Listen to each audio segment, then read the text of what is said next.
The talk tonight is about the shamanic archetype. I'm not talking about shamanism in any particular tradition.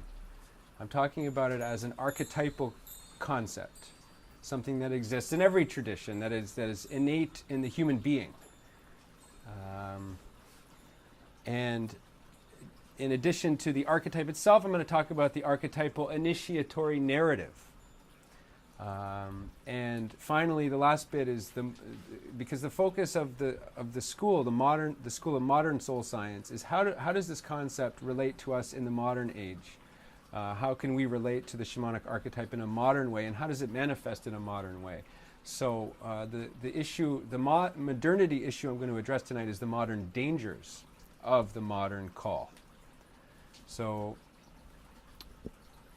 I came to this material through like probably everybody here, a massive existential crisis, spiritual crisis, a breakdown of my ego, and a feeling like I had no idea who I was and what the purpose of my existence was, and whether there was a God and whether there was anything higher than myself. And I came out of that very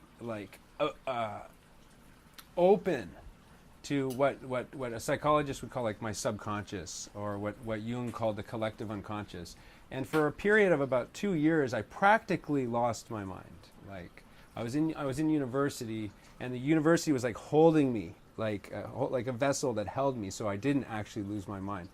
But I was really open to higher dimensions of reality, and I couldn't control it. And I was practically like writing on my walls, like drawing sacred geometry everywhere, and like filling notebooks with mad stream of consciousness writing. I thought the universe was just like unveiling all of its secrets to me, but I was becoming very unstable. So I found guidance through the work of Carl Jung and his psychology. I said, oh, I'm having what he calls an individuation crisis, because I had an ego breakdown. And so my unconscious became activated, and I started to swim in my unconscious. And so I found in the work of Carl Jung a very useful like roadmap for negotiating what I was going through, which I had no idea what I was going through. I'd never heard of shamanism. And that lasted, and that opened me up to the work of Joseph Campbell, looking at mythology as a kind of guide for what I was going through. I really resonated with movies, with cinema, and I used that to try to guide me and understand. But that eventually led me to this concept of shamanism. And as soon as I discovered that, it was this aha moment, like, oh, that's what's going on. It's shamanism.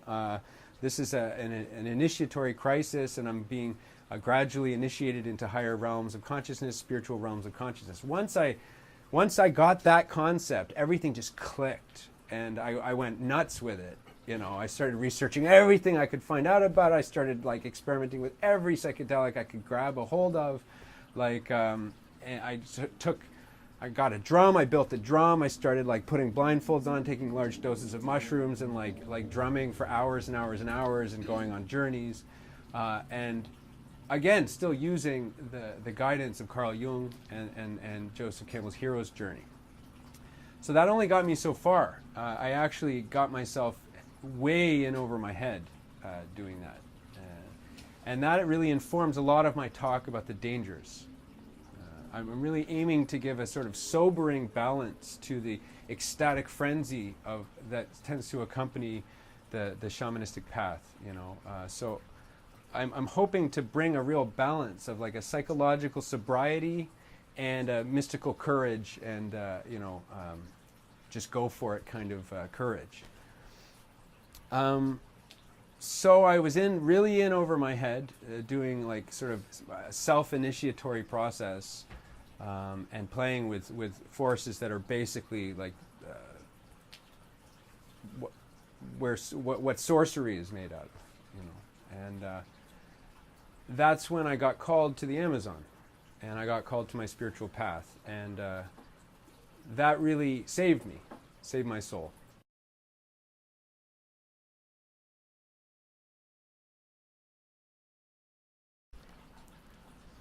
To begin with, I just want to give a sort of disclaimer about the terminology, because to talk about shamanism is very touchy, because what am I referring to? Am I referring to like Siberian shamanism, Amazonian shamanism, New Age shamanism, core shamanism? I mean, so I want to really distinguish it. Like, I'm not actually talking about shamanism. I'm talking about the shamanic archetype. So this is a psychological concept that we can all really relate to, and everybody here has this archetype activating in them. It's that activating archetype that brought you here. So it's the shamanic archetype instead of the shaman, the archetypal shamanism as opposed to shamanism per se. And this is a psychological approach as opposed to an anthropological approach. So I just want to give a sort of sobering disclaimer, because today I'm going to guide you through an exercise in extended self-reflection. I'm going to start naming qualities of the shamanic archetype and fleshing it out, and it's going to really, certain qualities of the archetype are really going to speak to you personally. You're really going to relate to it personally. So as you take notes, I want to invite you to like really write down the ones that relate to you at a deeply personal level. Because out of this, you're going to be able to do a map of how this archetype is activating in you in a very specific way. A little piece of the archetype here, a little piece of the archetype there, a little piece there, filtered through the uniqueness of your soul. And that creates like a unique pattern of the universal archetype. And it's really important to have the unique pattern of the universal archetype. If you try to like be the universal archetype, it will rip you apart. You won't be able to form your ego. You won't be able to actually manifest in this dimension.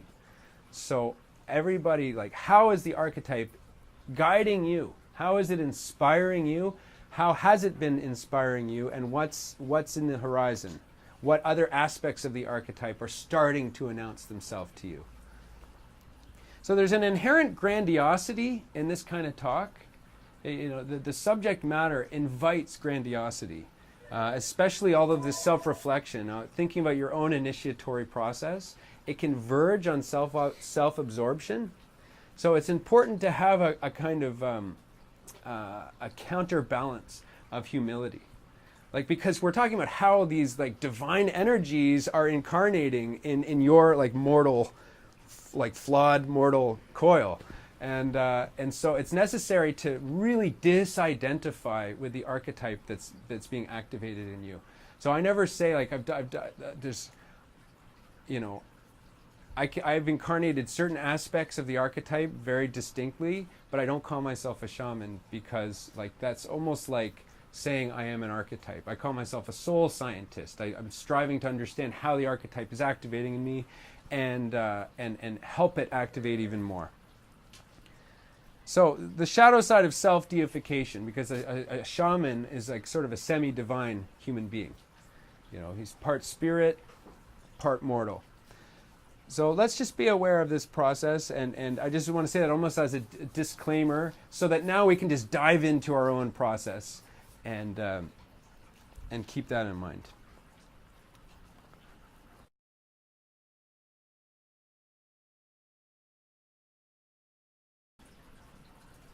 So to define the archetype very broadly, the shamanic archetype is the image of an individual soul who is being initiated into the spiritual world, has a conscious understanding of the spiritual world, and as a result of this initiation can consciously work in that realm and consciously bring healing or knowledge or information or souls back from that realm. It's back and forth. So it's a technician of working in this realm, and in order to be able to work in this realm, you have to be initiated. So the work is carried out, another aspect of the archetype is the work is carried out in some sort of altered state or some sort of trance. So it's a technician of trance states, and through this trance state can go and access the other realm and then come back. So the subject of all this work is the soul.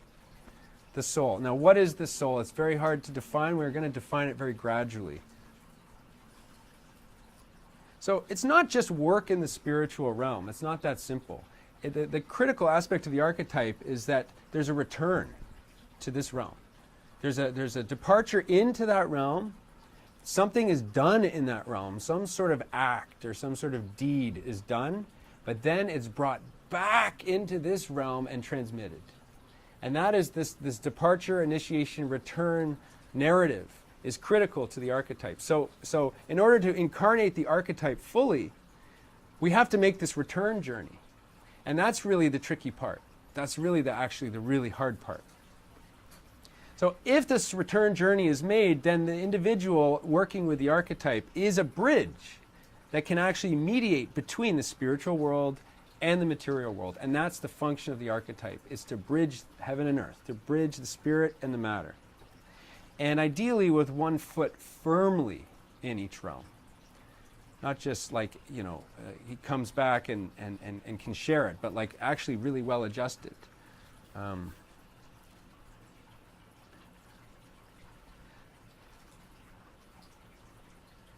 So as a medium, as a messenger, a technician between these two realms, the relationship between the spiritual world and the material world is actively tended.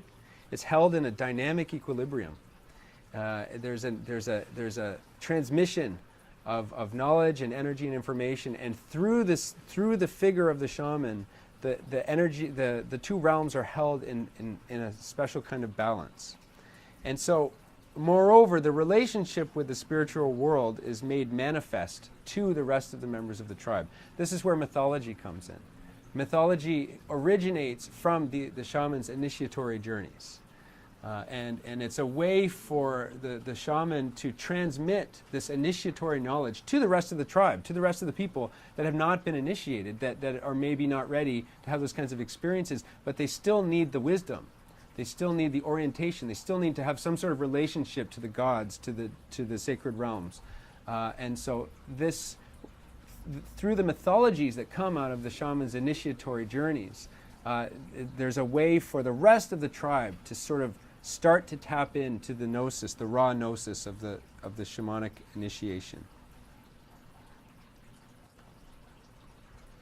So the archetypal shaman is one who has cultivated and made manifest the mysterious divine spark that you say, but it's not just he knows it's there. He's actually activated it. And not just activated it, cultivated it, grown it, gestated it, developed it, purified it, and finally, and most importantly, crystallized it.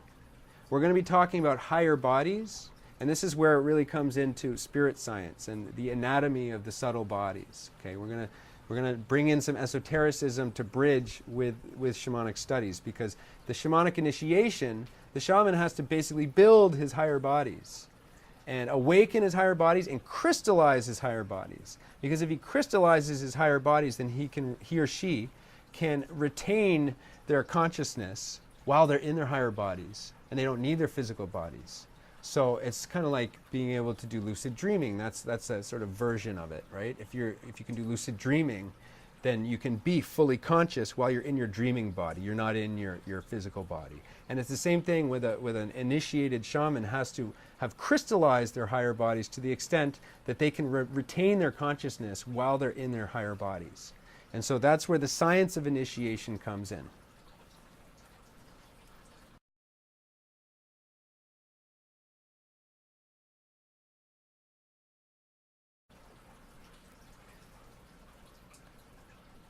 So every culture has its own version of a shaman.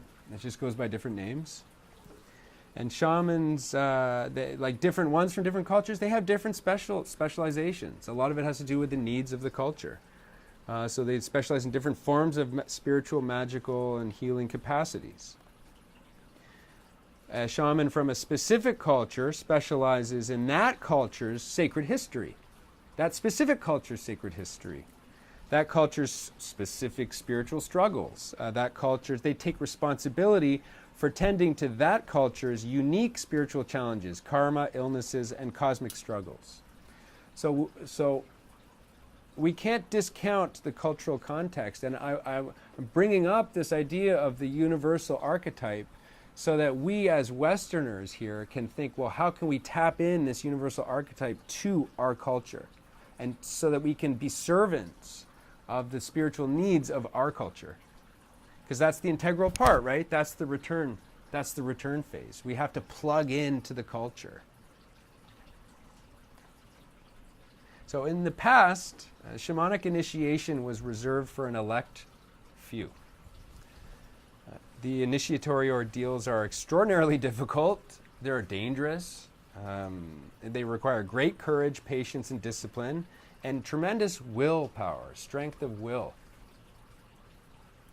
It also requires careful guidance from an elder. So in any given tribe, suitable candidates are a precious few. So let's do a little like mental experiment here. We're talking about an archetype, something that is universally present in any culture. So let's just say like in a tribe, a hypothetical tribe in the Amazon, let's say it's 1,000 people. Of those 1,000 people, how many do you think will have a spontaneously arising call to shamanism? Let's just say conservatively 1. That's very conservative, okay? It's probably like 10, 20, what depends on the needs of the tribe, right? If they're going through a major struggle, maybe the archetype itself will compensate. Right? But let's just say 1 in 1,000. Now let's think about, like, if we're talking about a universal archetype, so let's think of like 7 billion people. So at a ratio of 1 to 1,000, what is that? 70 million? 70 million, okay. Is that right? Is my math right? Yeah. 70 million. 70 million people undeniably called to a shamanistic vocation. That's a lot. Like, I mean, and that gives me hope, right? Like, this is when you're thinking like, oh my God, the world is in such trouble. We're in so much trouble. What are we going to do? And we start to get discouraged, lose a lot of hope. Then I just think of this. I'm like, no, there's a whole generation of like shamans on the horizon. Okay, so let's just like hold on to that. But where are they?